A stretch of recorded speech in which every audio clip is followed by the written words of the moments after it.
Soulja Boy. Soulja Boy tried to press Charleston White in Miami back in 2022. It happened on Collins Avenue, broad daylight, cameras rolling.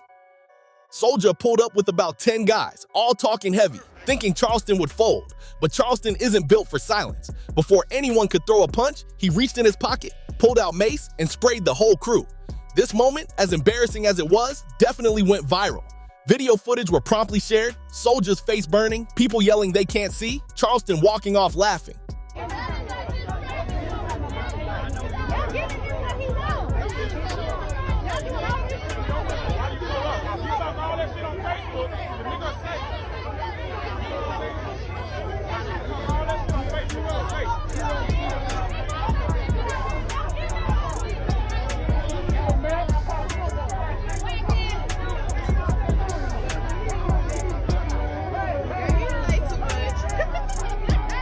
After that, he jumped on Instagram Live bragging, saying, "I made Soulja Boy and his homeboys. They ain't do nothing." It went viral fast. Soulja tried to clap back online, calling him a snitch, but the internet had already chosen sides. Man, bro, I'm outside, nigga, slide, nigga. I look up, I'm like, hold on, ain't this the nigga? Ain't this the nigga talking crazy on the internet? No, nigga, what's happening? Nigga, what's up? Nigga, what up? Nigga, what's up, nigga? Big SOD, nigga, what's up with all that shit? Nigga, get the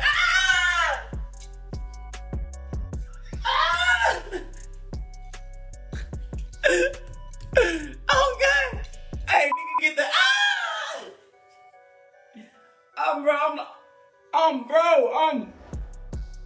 I'm shocked and appalled, bro. I said, I know this nigga ain't just put out some pepper spray, my nigga.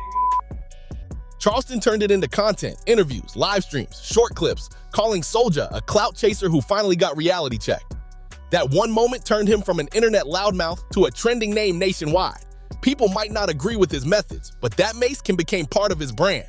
Soulja's crew lost all the tough talk that day, and Charleston walked away with another story to tell and a few million new views to show for it. Say, you Soulja Boy looked like somebody had been shooting orange cone all on his face. That boy had that gel was sticking on his face like cone. Yeah, like boy had skeeted all in his face. That nigga, he didn't know what to do. He was confused for 2 minutes. It was one nigga standing, one nigga had a gun. It was a big nigga saying that big nigga with that man. My partner said he was waiting for you to pull that gun, nigga. Y'all nigga was finna, y'all would go, y'all. We would go George Zimmerman, one of you niggas. Yeah, you wouldn't go, y'all, we stand your ground. Oh, they jumped out 12 rap niggas. One nigga was clutching a gun. Say, listen, that non-lethal mace is a bad motherfucker.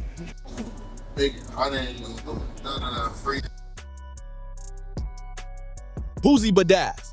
The conflict between Boosie Badazz and Charleston White ignites online, but the fuel is deeper than social posts. It's personal, loud, and relentless. It begins in late 2022 when Charleston publicly targets Boosie's son, Tootie Raw, calling him street for no reason and trash-talking his upbringing. Boosie doesn't stay silent. He posts several videos warning Charleston off. "Keep my family out your mouth," he says, tone serious, eyes locked.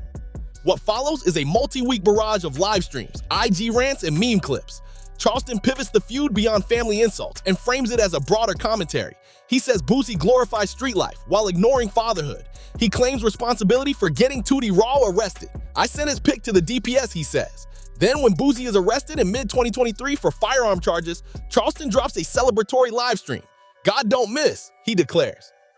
Breaking news, I just got to Atlanta. I got Tootie Raw ass arrested within 2 hours of stepping foot on Atlanta soil. I told y'all I was gonna get him. I told y'all, say this, somebody gonna get my badge. Somebody gonna get my police badge. I told this to you. I told you, you scared me. I'm not finna come to Atlanta and try to do shows and Tootie Raw. Woody, you keep scaring me, I'm gonna revoke your probation. To me, don't scare me, because you can't unscare me once you scare me. How you can't unscare a nigga once you done scared it? Boosie's response? He appeared on a Vlad TV interview where he laughs off Charleston's claims, calling the threats clown talk, and says he avoids the run-up because he can't risk legal or physical fallout. Meanwhile, Charleston continues to spin the story. Every mention of Boosie becomes a sermon on street culture, accountability, and consequences. He uses the feud as proof of his own message. The streets eat their own, he says, and keeps the momentum going. Once I see a man go up there and say he gonna put your ass in prison, Even if you threaten him or say something about him and he's got facts to where he's put people in prison, I can't take a chance of Through the entirety of the entire affair, Charleston refuses to let Boosie control the narrative, and Boosie refuses to engage in a way that gives Charleston more fuel. The result? A simmering war of words, video raw clips spreading fast. To make y'all ass cry when Boosie go to jail. I'm gonna celebrate like Boosie going to jail. All that newborn baby.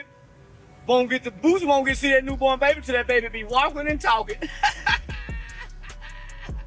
Boosie going to T.I. and King Harris. This one turned personal quick.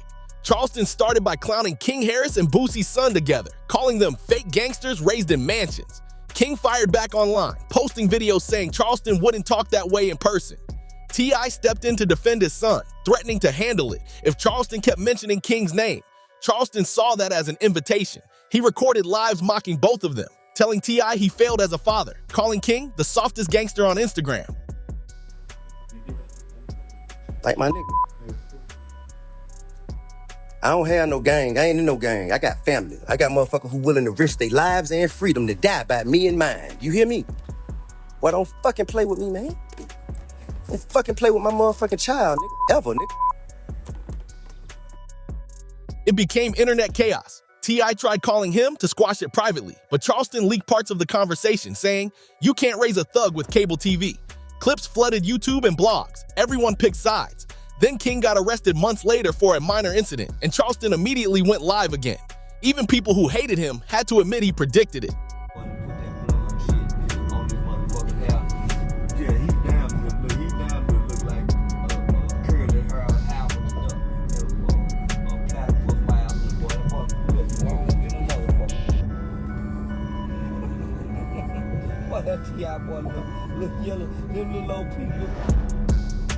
It was all done in simple CW fashion. He doesn't fight physically. He waits for life to prove his point, then reminds everyone he called it first. T.I. never fully responded after that, and the internet crowned Charleston the loudest man to ever win an argument without leaving his living room. NLE Choppa. Charleston White and NLE Choppa started clashing in early 2022. It began after NLE Choppa tried to defend NBA YoungBoy online when fans kept comparing them. Charleston didn't like the fake peace energy and went off in his usual way, saying Choppa was pretending to be positive while still rapping about guns. A few weeks later, clips surfaced of Choppa confronting a fan in the airport, and Charleston jumped all over it. He went live laughing and mocking. The internet clipped that line everywhere. Choppa fired back in interviews, calling Charleston a clown, but that only fueled it. I asked you marathon. What's that thing? Charleston kept saying you can't promote spirituality 1 minute and drop a violent diss the next. In several clips, he jokes that Choppa walked around like he's all that, and now wants to be taken seriously as a street voice, which fits the same idea. Niggas like you make me sick. Money, power, guns in the view. Drugged out, crash outs, make you. The more Choppa tried to ignore him, the louder Charleston got. He knew how to bait attention. The feud eventually died down, but the damage was done. Choppa hasn't spent a lot of time going directly back and forth with Charleston on camera, but he has brushed him off and focused more on his own issues with YoungBoy. That leaves Charleston in his favorite position, reacting, roasting, and turning someone else's beef into his own viral moment. You can't come back and do this, nephew. I'm gonna say, listen, NLE Choppa, listen to me. You can't go walk the runway with that little walk. You remember that walk you had? I think I'm a bad. You can't come back to that walk. I think I'm a bad. You can't come back to that NLE Choppa with that boy. Now them boy got some dancing. Them boy, but you went to holler about if you was a bad, I might too. You are disqualified from saying anything. NBA YoungBoy. Charleston White has aimed at a lot of rappers, but his issue with NBA YoungBoy hits different. He's called YoungBoy one of the worst examples for the youth and says the music trains kids to see jail and violence as normal. This wasn't a one-time diss either. It turned into a campaign. Anytime YoungBoy's name trends, Charleston finds a way to go live and break him down again. The lyrics, the arrests, even the way his fans worship him. In different clips, he points out how YoungBoy talks calm and positive in interviews, then drops music that still sounds like chaos and shootouts. I bet he gonna be so kind and nice. Oh, I love my fans. Oh, I miss y'all, fans. Give me a hug. Y'all give me a hug. I'm home. Yeah, give me a hug. Say, what about Quando Rondo? I can't, who? What about King Von? Who? Were you still getting into it with Lil Durk? Huh? What about the other boy? Who? When you go pull up? I can't. Say he gonna be on his best motherfucking behavior. Youngboy never responds directly, but his fans do. They flood Charleston's comments, send threats, and try to troll him. And he just turns that into more content. There are full videos of him reading their messages out loud and laughing, calling them mentally unwell, and saying a lot of them are dealing with childhood trauma. People don't know this. If you ever watch me on my story when I'm You can't let me play with your toys and take them back. Hold on. They can't give me no pass and take them back. Wait. For the fans more than fans. No, they're not retarded. Yeah, I watched everybody that went to line. They all look retarded. I watched them from the reels in the video. You can't even understand what the boy's saying. You told me you was a fan of Lil Tick, and he's there. I am, because he killed King Von. That's the only reason. I met his mama. Over and over, he pushes the same idea. Rappers want to be treated like street legends, but live like protected celebrities. He insists he's not scared of Youngboy or his supporters, and even claims YB's team had him blocked from certain shows after one of his interviews. The feud never comes close to a real-life fight, but Charleston doesn't need that. As long as Youngboy's name keeps popping up, Charleston makes sure his own name is right there next to it, using every trend as another chance to preach against the culture he says is destroying the same kids who love it. Damn rappers from Too Short, and they shaped my young and impressionable mind. So I understand when I say something negatively about NBA Youngboy, say, boy, I be looking over my shoulder. Boy, them young niggas, boy, I get so many threats online about that little boy there, man, I'm gonna leave him alone, you hear me? I ain't got nothing else to say about him. Yeah, his fan base is different. Oh, man, they different. Yeah, they'll rob your mama.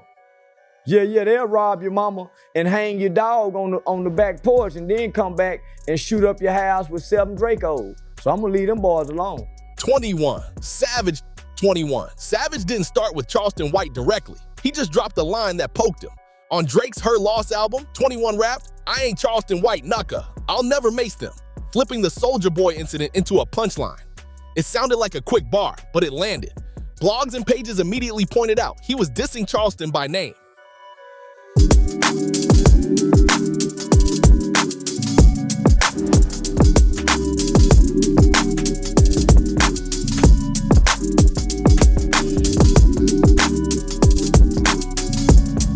Over the next few days, Charleston used the moment the way he always does.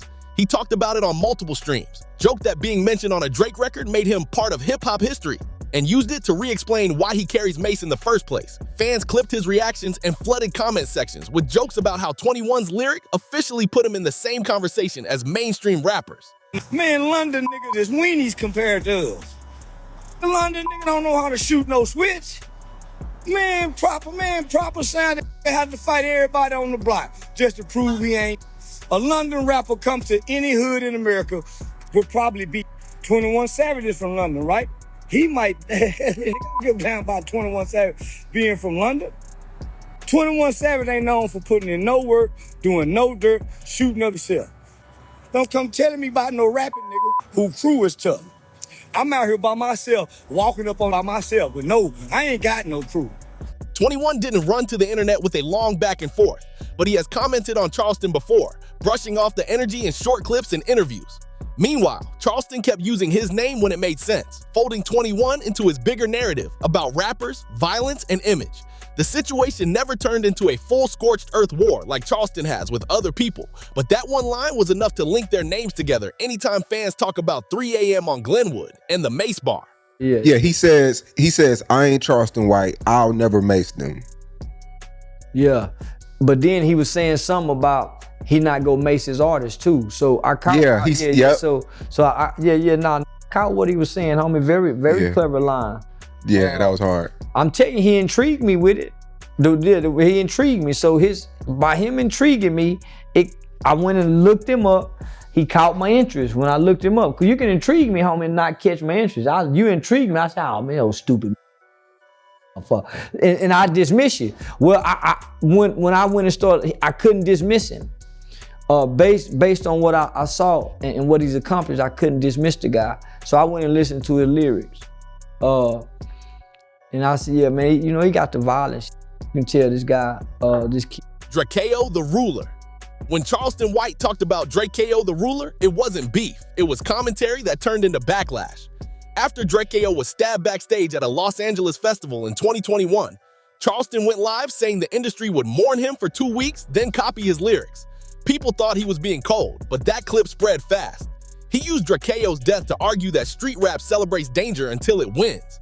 Every time a rapper got killed after that, Charleston played the same Drakeo clip again, saying, "This ain't tragedy, this the program."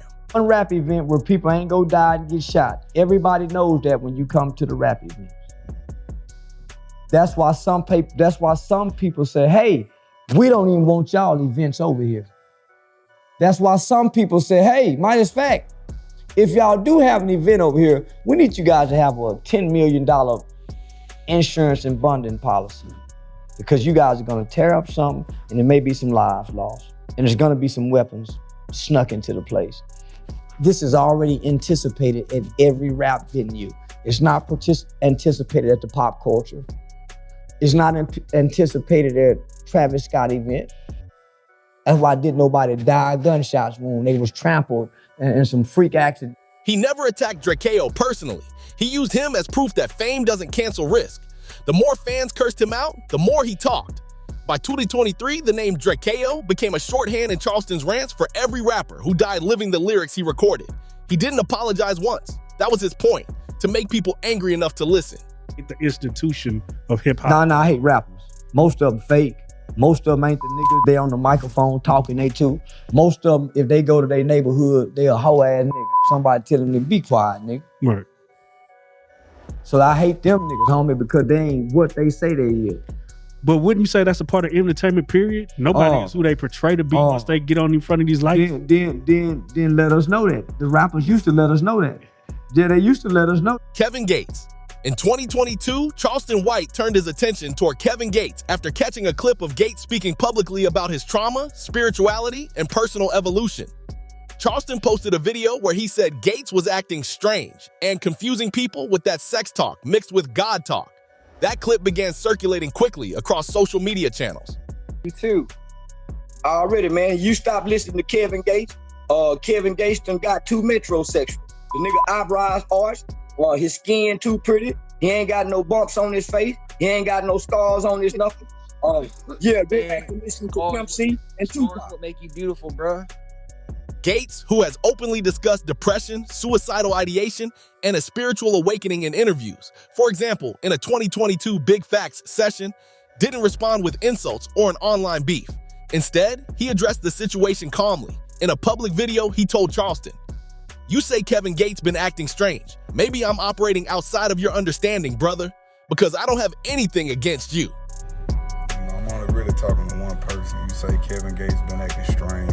Okay, cool. Maybe I'm operating outside of your understanding, brother, because I don't have anything against you. I'm really a fan of your work. You're a great community activist, but tearing other people down and lift yourself up, that's not a good practice. That's a show of internal insecurities that you have because you're projecting negativity on the other people instead of being uplifting in nature, you know? Like, I support people through their ups, downs, hardships. And for the first time in my life, I'm free. I don't do any drugs. I just finished working out. So you say Kevin Gates acting strange, that's cool. I don't care. I love you.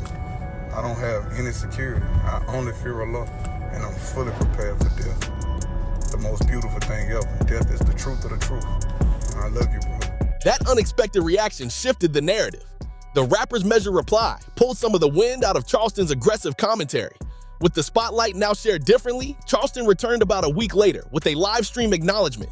He admitted he was wrong to cast Gates' spiritual and emotional evolution in such a negative light. He publicly said he respected Kevin Gates for handling it like a grown man and not taking the bait, even as he had initially mocked him. The exchange circulated broadly. Clips of both Gates' calm response and Charleston's subsequent admission spread across YouTube and social feeds. For Charleston, it marked one of the rare times he stepped back from his usual posture of unyielding critique. He later referenced the moment in interviews to illustrate one of his own recurring themes. Self-control wins more than loud fists. You came for Kevin Gates, and he kind of won you over with his civilized response. Came at a few people in. Kevin Gates made a nigga feel this small.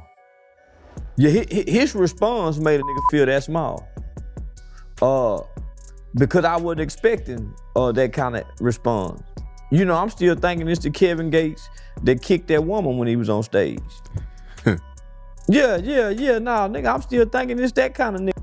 So when he come back and say what he said, that nigga, I ain't gonna say he crushed me, but that nigga, he body rocked me. Nigga, I love you, I respect you. And here's why I'm acting like, when he broke it down for me, nigga, I felt that small. And I want to say, man, f that nigga, but I couldn't. I couldn't. I couldn't. So, that nigga killed me. So I had to respond differently. I had to leave him alone. I had to leave that nigga alone. He responded with love. In a feed dominated by threats, loud voices, and instant reactions, this encounter stood out. Kevin Gates won respect for his restraint. Charleston earned attention for owning a misstep, and the whole moment became evidence to both their audiences that even the loudest voices can change direction when the moment calls for it. Big brother. These niggas are assholes. Niggas told a nigga, man, y'all don't know who the fuck that is? That's bullshit. I didn't know this nigga used to be watching me. What the fuck you watching? 2 years ago. Sauce Walker. The story kicks off in Arizona, August 2023, when Charleston White claimed he had pepper sprayed members of Sauce Walker's crew during a weekend boxing event.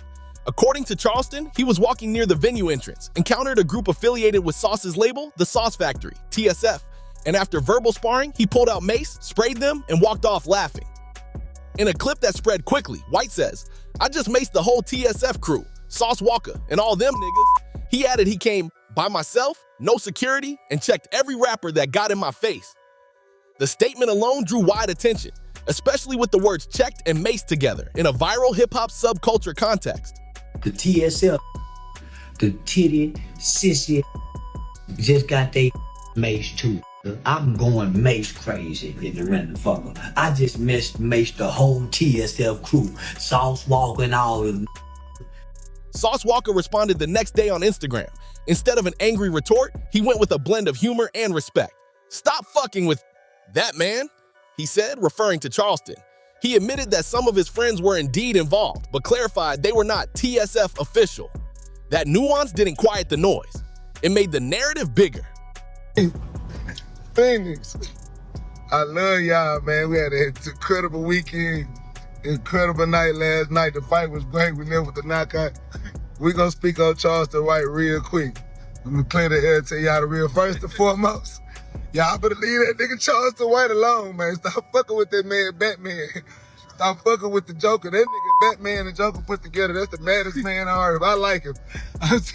Hey man, you gotta love Charleston. And I'm gonna say this too. For every street nigga, every gangster in the world, bro, if you ever see Charleston White and you actually get into it with this man, bro, you are a peon, bro. You is not no real gangster. You getting into it with a nigga like this and you know what's that. But what I will tell y'all is this. I did come in the building with some of my good friends from California that was on some peon ass shit, acting like they friends with Nipsey Hussle. They now nigga from Rolling 60s know them, and Charleston sprayed their ass down, and that's what they get. Once the videos hit blogs like Hip Hop DX and Hot New Hip Hop, the incident transformed from a small altercation into a measurable moment in Charleston's career. He leveraged it like content, telling fans he always carries mace, a taser, maybe even the Lord with him. He went all out, leveraging this newfound attention. Meanwhile, Sauce Walker shrugged it off in interviews, even praising Charleston for his audacity. "If you ever see him and get into it, you are not no real gangster," he said. That reaction flipped it further. The rapper wasn't coming for a fight, which left Charleston's bold claim intact. In the end, the episode did more than just spark beef. It cemented Charleston's reputation as a wildcard figure in the hip-hop community. The guy no rapper wants to mess with, because messing with him means going viral for getting pepper sprayed on camera. The Mace story pops up again and again in his live streams as proof that he doesn't just talk. He shows up. I'm playing. I done so, I can spray this mace right now. I didn't flinch. I just sprayed it just now. I just sprayed it. Nobody's moving. Because it's directly sprayed. I just sprayed it just now, directly. Y'all don't know, y'all ain't got the right kind of mace. I got the kind of mace like when you piss on a nigga, it go where you pee. It don't come back this way. Y'all got the wrong kind of mace. Didn't y'all just see me just shoot that mace just now? Y'all got the wrong kind of mace, boy. He sprayed water. Okay.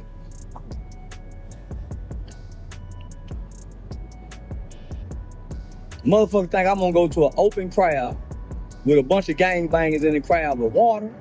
I keep telling y'all I keep a mace, I keep a gun, and I keep a taser on me. I keep a lock in a sock.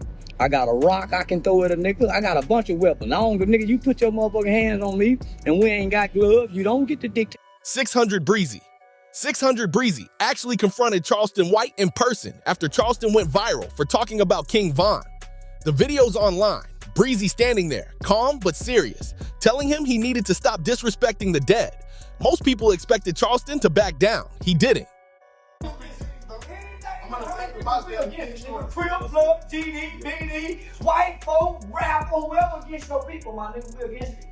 Fuck us, by us, with us, and of us, my nigga. You against that, I'm against you. So look. And I'm gonna die behind it. I don't want to talk no more. I don't want to talk no more. I don't want to understand. I done said what I said. I don't want to understand. I done said what I said. I don't want to understand. You entertainer, bro. Then let me entertain. Quit talking to me, then. Let me keep entertaining, nigga. Quit.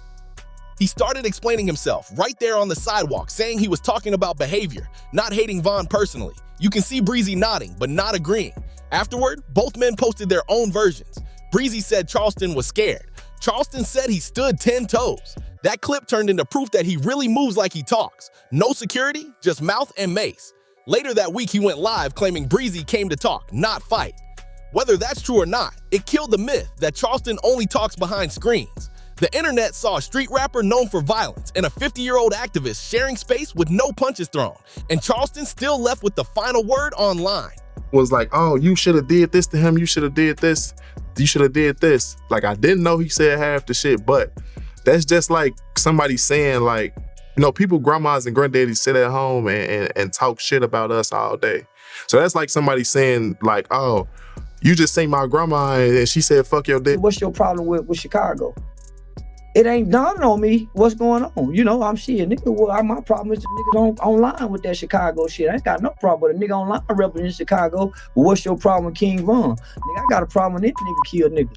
Well, you go keep King Von. I ain't gonna keep nobody's name out. You go stop. Who's saying this to you? 600 Breezy. Oh, so you still you don't even know really who that is at that point still. But I pick up now. Lil Uzi Vert.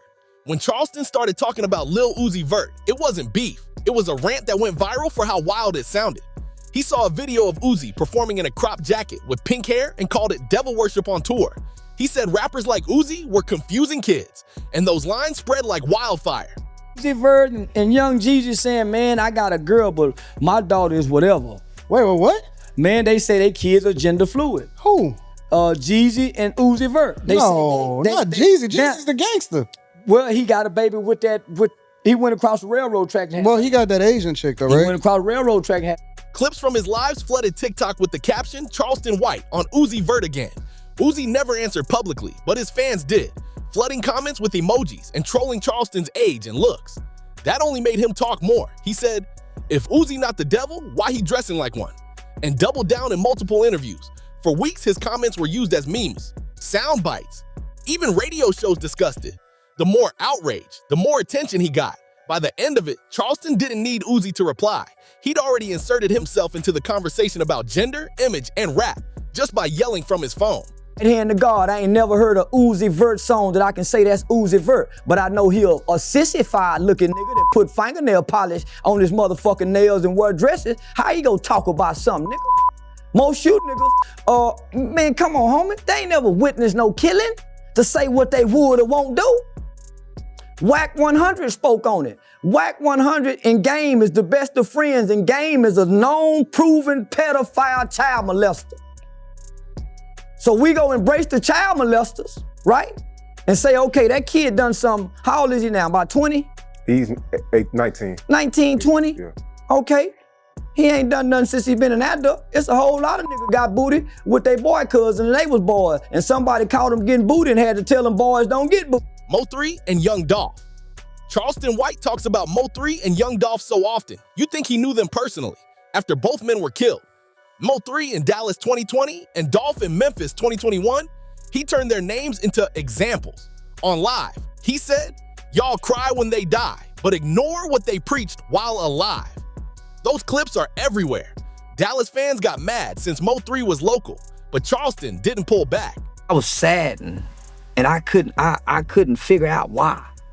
Man, I wanted to cry to see that boy laying down in the street like that, man. So I started going to really listen to his music. And once you listen to his music, man, you can hear the soul of him. You can feel the pain that he emerged from.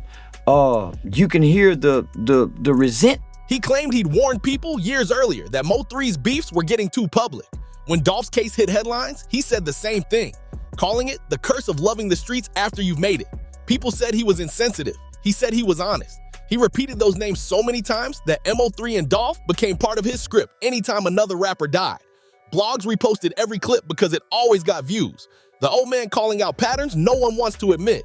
For Charleston, those deaths weren't gossip. They were ammunition for his biggest point, that rap keeps recycling tragedy and selling it like music. And then you watch a Nipsey, a Young Dolph, a Mo3 get killed by their own kind as far as what could be great in our, what only helps our community get killed by their own. What are your thoughts when you see our own killing our own of what could be great? Gorillas don't kill monkeys. JFK didn't get killed by his own kind. He was a Catholic. A racist white boy don't like Catholics. To Prince and Rap-A-Lot. Charleston White's run-in with J. Prince and Rap-A-Lot was one of his most dangerous beefs. It started after he criticized the group over how they handled Takeoff's death. On Live, he accused J. Prince of acting like a mob boss in Houston, saying he's running the city like the police scared of him. That clip reached Texas blogs within hours. Mob ties run the whole Texas. Mob ties suck dick. They don't run shit, nigga. Fuck you talking about. How the fuck mob ties run something and nigga got to call the police when mama and them need help? How the fuck do mob ties run something, nigga? When Sandra Bland got killed by that white boy state trooper, mob ties were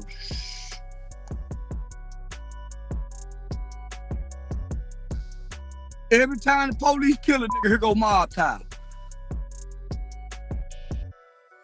A few days later, Charleston claimed he tried to host an event in Houston, but police told him it wasn't safe. Instead of canceling quietly, he doubled down, posting videos saying, "I'm bringing the FBI with me if I gotta." The internet lit up. J. Prince didn't respond directly, but everyone around Rap-A-Lot started throwing shade. Charleston kept pushing, bragging that he had law enforcement on speed dial. Each time he went live, he'd remind viewers that street power only works on scared people. The story lasted weeks, and in the end, Charleston still showed up in Texas with security and a phone camera rolling. That whole episode turned him into the guy willing to test Houston's most respected name and somehow walk away untouched. No wonder they mob ties. No wonder everybody got to check in, y'all. Now I'm checking in with the police department. Police department told me, hey man, you got a problem with Mr. James Prince. Austin, we hear you got a problem with James Prince. Man, we scared of him. I swear to God, y'all, I just got the call from the Houston's mayor's office and the gang unit police department in Houston, Texas. They are scared of Rap-A-Lot. And this is what I'm telling the Houston police department. Y'all can suck my dick too. Fuck you. Cardi B, the Diggs drama. Charleston White's comments about Cardi B hit headlines fast. He went off after rumors spread she'd been dating NFL player Stephon Diggs while pregnant with Offset's child. On a live stream, he called her a hoe for hire and said she was the reason women think disloyalty is cute. She ain't, that's the broken hoe. That's the broken hoe. She have to have a man. Yeah, that's the broken hoe that have to have a man. That ain't a strong woman. That's why so many young girls and young ladies look up to her and admire. From there, he kept piling on. In other clips and posts, Charleston doubled down on the idea that Cardi slept her way to the top and used her as a talking point whenever he discussed cheating, fame, or women chasing status. He even used the ongoing Nicki Minaj versus Cardi B beef to pick a side, publicly saying people shouldn't choose Cardi over Nicki because, in his words, Cardi fucked her way to the top. She was just for fighting. So she hadn't had children. Most niggas put a baby in a hoe change for the baby. But she still got her hoe ways. She gonna go hoe up on this baby daddy. Y'all don't know a hoe. So a hoe is looking for the right man, whether it's a trick or whoever, that'll change her life. But she'll evolve from what she was. So she'll play whatever role he put her in that's beneficial. Hoes is about benefits. It ain't got about feelings. It's about a benefit with a. Cardi, for her part, had been busy handling her own drama in real time. On Instagram Live and in interviews, she's spoken up about her relationship with Diggs and the paternity controversy around him, snapping back at the internet as a whole instead of doing a long direct back and forth with Charleston by name. But even without a direct Twitter war between them, Charleston still got what he wanted. Another trending moment. His audience expects chaos, disrespect, and hot takes. And the Cardi B situation gave him all of that in one storyline. Y'all don't like Cardi B no more. Her and her husband broke up, and she in the club hollering, fuck her baby daddy. Fuck my baby daddy. You heard her? Well, first thing I want to not her baby daddy, that's her husband. That bitch stupid. Now, why would a woman get hurt and the man do wrong? Why would the woman go be wrong? Why would the woman go not? Why would she not? No, she was dignified when they were together. Why she can't be dignified now? She had the same grace. Keep maintaining that same spirit of I'm somebody. Why you want to go back and be a ratchet, raggedy bitch in the hole with your ass out? Why a woman want to do what a man do? Woman can't. No. He didn't have no hoe. He had a rotten bitch. Cardi B ain't no hoe. Because if she was a hoe know to go in seclusion when she hurt and in pain. Bitches run out to the club when they. Today. Oh my God, what is that? Oh my God, what is